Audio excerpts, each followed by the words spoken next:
Everyone, আসসালামু আলাইকুম। আমার সিম্পল লাইফ স্টাইলে আমি পিঙ্কি স্বাগত জানাচ্ছি আরেকটি নতুন ভিডিও দেখার জন্য। সবাই কেমন আছেন? আলহামদুলিল্লাহ আমরা সবাই খুবই ভালো আছি। আর এই তো এই ভিডিওটি করা ছিল, ভাবলাম আপনাদের সঙ্গে শেয়ার করি। আশা করি আপনাদের ভিডিওটি ভালো লাগবে। আমার শ্বশুর শাশুড়ি আসছে, আর আসার সময় দেখুন আমার জন্য অনেক শাক পাতা নিয়ে আসছে এবং আমি খুবই পছন্দ করি এগুলো। আর এখানে আপা হচ্ছে পুঁই শাকের ফল মানে খুলে দিচ্ছে। এটা আমার শাশুড়ির গাছেরই পুঁই শাকের ফল হয়েছিল।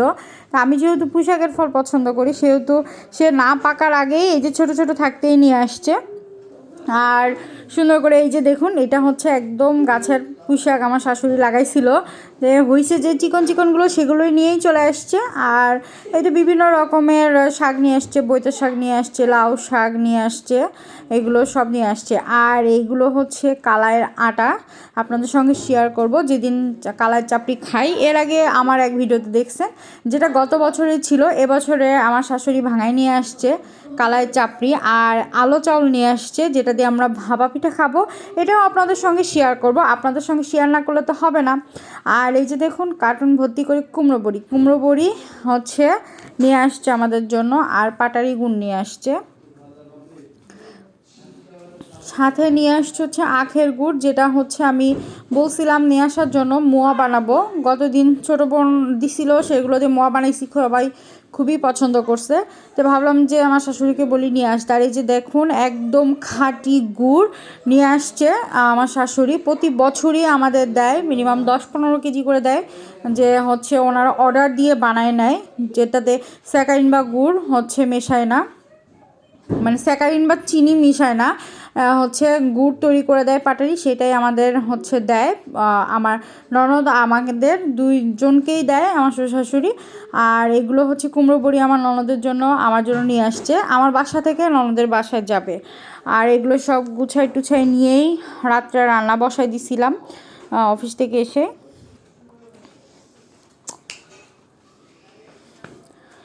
এই তো ভাবলাম যে ঝটপট অফিস থেকে এসে যেটা রান্না হয় সেটাই করব। এদিকে করলা ভাজি আর গরু মাংসটাই ভাবলাম ঝটপট হবে। আর আমার শ্বশুর যেহেতু রাত্রে রুটি খায়, গরু মাংস দিয়ে মানে খেলেই হয়তো ভালো লাগবে তার। জার্নি করে আসছে যেহেতু, দুপুরে আসছে তারা, দুপুরে মাছ দিয়ে ভাত খেয়েছে। আর আমার সঙ্গে এই সন্ধ্যাতেই দেখা তাদের, কারণ যেহেতু দুপুরে তো আর আমি ছিলাম না, অফিসে ছিলাম। আর আমার এই ভিডিওটি কাদের কাদের ভালো লাগতেছে অবশ্যই কমেন্টস করে জানাবেন, লাইক কমেন্ট শেয়ার করবেন, ভালো লাগলে ফ্রেন্ড অ্যান্ড ফ্যামিলির মাঝে শেয়ার করে দিবেন। আর নতুন যদি কেউ হয়ে থাকেন অবশ্যই সাবস্ক্রাইব করে আমার পাশে থাকবেন। আমার পাশে থাকলে আমি খুবই খুশি হয়ে যাব আপনাদের উপরে। আর এই তো দেখেন একদম সবুজ সবুজ করে করলা ভাজি করে নিব। আর রান্না করতেছিলাম, বাচ্চাদের এইদিকে লেখাপড়াও করাচ্ছিলাম, দুইটা কাজ একসঙ্গে করতেছিলাম। করলা ভাজি, আচ্ছা একটা কথা বলে নিই, করলা ভাজিতে আমরা কখনোই কাঁচামরিচ দিই না, হলুদ পেঁয়াজ আর তেল দিয়েই শুধু করলা ভাজি করি। আমার আম্মু হচ্ছে ছোটোবেলা থেকে আমাদের এভাবেই খাওয়াইছে, বা আমরা এভাবেই খাই এখন। হচ্ছে কাঁচামরিচ এখনও দেই না, কিন্তু খেতে খুবই মজা হয়। আপনারা এভাবে হচ্ছে ভেজে দেখবেন। আমি গোল গোল করেও কাটি, প্লাস হচ্ছে অনেক সময় এভাবে কুচি করেও কাটি। আর এই যে দেখেন, আপনাদের দেখাই ভালোবাসা কাকে বলে। আমার শ্বশুর শাশুড়ি মিলাদের, আমার মসজিদের যে মিলাদের খিচুড়ি দেয়, সেটা আমার খুবই ভালো লাগে। তারা হচ্ছে শুক্রবারে মিলাদে খিচুড়ি পেয়েছিল, সেইটা আবার পলিথিনে করে আমার জন্য নিয়ে আসছে। এটা ভালোবাসা থেকে আমি তো খুবই খুশি হয়ে গেছি খিচুড়ি দেখে, এবং ইয়াম্মি তখনই গরম করে আমি খেয়ে নিছি। আমার খুবই ভালো লাগে মসজিদের এই খিচুড়িটা। অনেক দিন ধরে খাই না, যেহেতু আমার শ্বশুর অনেক দিন পরে আসছে, এবং গ্রামেও বেশ কয়েক বছর ধরে যাওয়া হয় না, এজন্য হচ্ছে খেতেও পারি না এই মিলাদের খিচুড়ি। কারণ ঢাকায় তো সচরাচর মিলাদে খিচুড়ি দেয় না, গ্রামে দেয়। মসজিদে শুক্রবারে নামাজ পড়ার পরে হচ্ছে এভাবে পলিথিনে করে খিচুড়ি, মাংস দিয়ে খিচুড়ি ধরায় দেয়। আমি বিয়ের পর খেয়েছিলাম, বাট অনেক দিন পরে আবার খাইলাম, খুবই ভালো লাগলো। আর এইদিকে যেহেতু কুমড়ো বড়ি নিয়ে আসছে, তো ভাবলাম যে টাটকা একদম রান্না করি। তো লাউ শাক দিয়ে মাছের মাথা দিয়ে ভাবলাম কুমড়ো বড়ি দিয়ে রান্না করি, খুবই ভালো লাগবে। আর ইতিমধ্যে আমার একদম রান্নার ডান। এদিকে পাতাকপি ভাজিও করে ফেলছিলাম সকালের জন্য, ভাবলাম টেবিলে গুছাই দিই।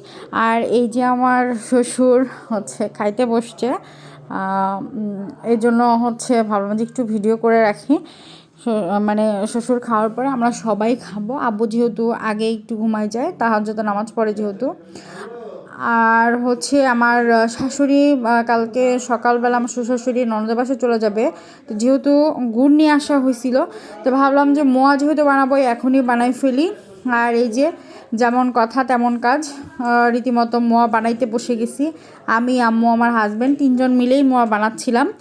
আর আমার এই ভিডিওটি কার কেমন লেগেছে অবশ্যই কমেন্টস করে জানাবেন। এই যে বাংলার মোয়া, গ্রামে এটা বেশি প্রচলন আছে মোয়া মুরগি বানানো, বাট আজকে আমিও বানাই ফেললাম, আপনাদের সঙ্গে শেয়ার করলাম। কেমন লাগছে অবশ্যই কমেন্টস করে যাবেন। Tata, bye bye.